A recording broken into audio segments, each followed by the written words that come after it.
and welcome to Ask Nikki Christmas Edition. Ooh, I guess it's just in front of my Christmas tree, but hey, that works. So I'm going to jump in to today's question. Hey Nikki, what is your take on relationship games? For example, playing hard to get.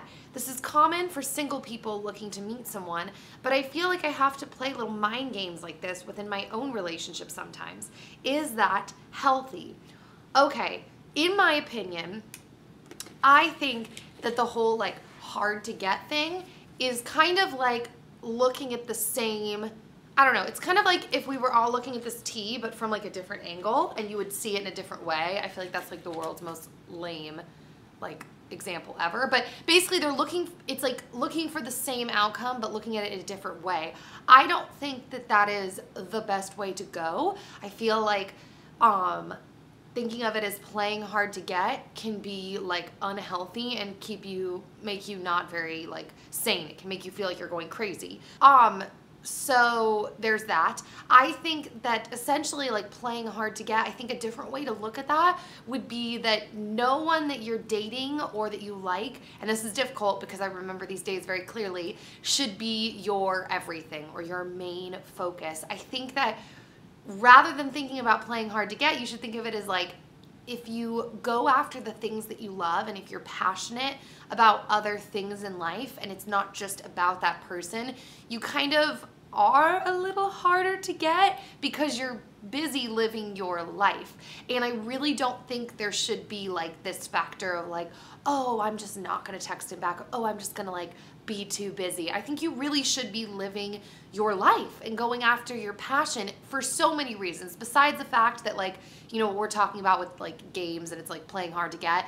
I think that in life and in relationships, but like I said, mainly in life, having a passion and going after something, what you think that you should be going after, that I think helps keep you healthy and grounded and excited about life. And you want to date someone anyways who is fully aware of what you love, because even though you may have these butterfly like obsessed feelings about this person right now, those like emotions are not going to be there forever. So I think it's important to stay as true to yourself as possible while you're experiencing these things, because even if this person ends up being the person that you fall in love with and you get married to, I'm not talking about like, oh, you're gonna like not love that person forever. I'm talking about that giddy butterfly feeling.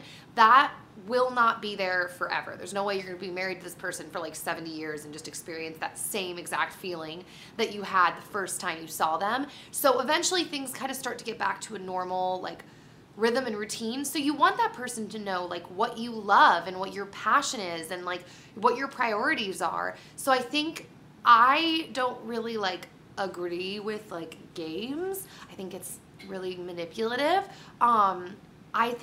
I believe in being your best you and pursuing the things that you love, if that makes sense. I feel like I have this thought in my head that I've tried to like spit out like 4 times, but I can't quite put it into words. So I'm hoping that any of this made any sense at all. As always, guys, let us know in the comments down below, like if you have had a different experience with this, or you know, if you're really like pro games or whatever it is. Yeah, let us know, because that's just my thought on that. I would say, yeah, pursue what you love. And if you don't know what you love, and that sounds really overwhelming, like I don't have a passion, how do I find a passion?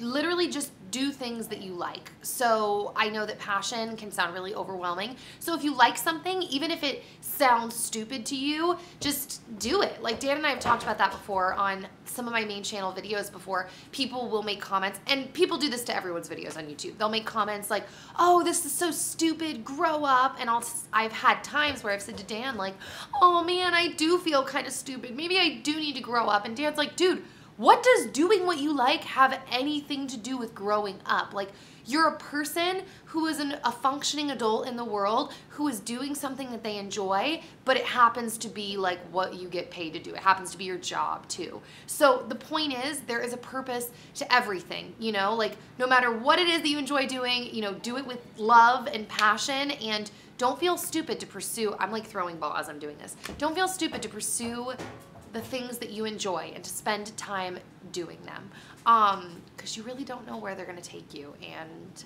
Yeah, I feel like this whole video is all over the map. This is my first video of the series, and I feel like the first video of the week is always the one where I'm trying to gather my thoughts. So, I'm gonna open up the Twitter question now. Okay, Twitter question says, what is the strangest / funniest thing that has happened to you during the holidays? What is the strangest and funniest thing? Oh, Shayna, you pull some difficult questions. Let me think. This is not really answering that question very well, but when I was little, I used to try to peek at my Christmas presents.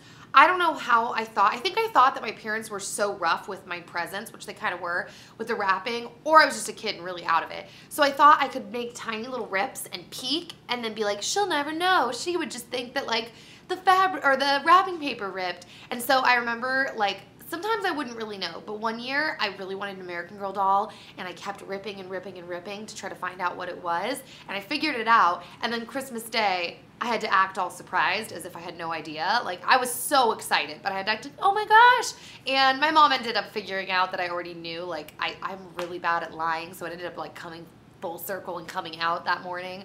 But yeah, that's not really that hysterical, but that was like the only story that could pop up in my head. So send your messages to asknikkiP@gmail.com or hashtag asknikkiP, and I will see you guys later. Bye.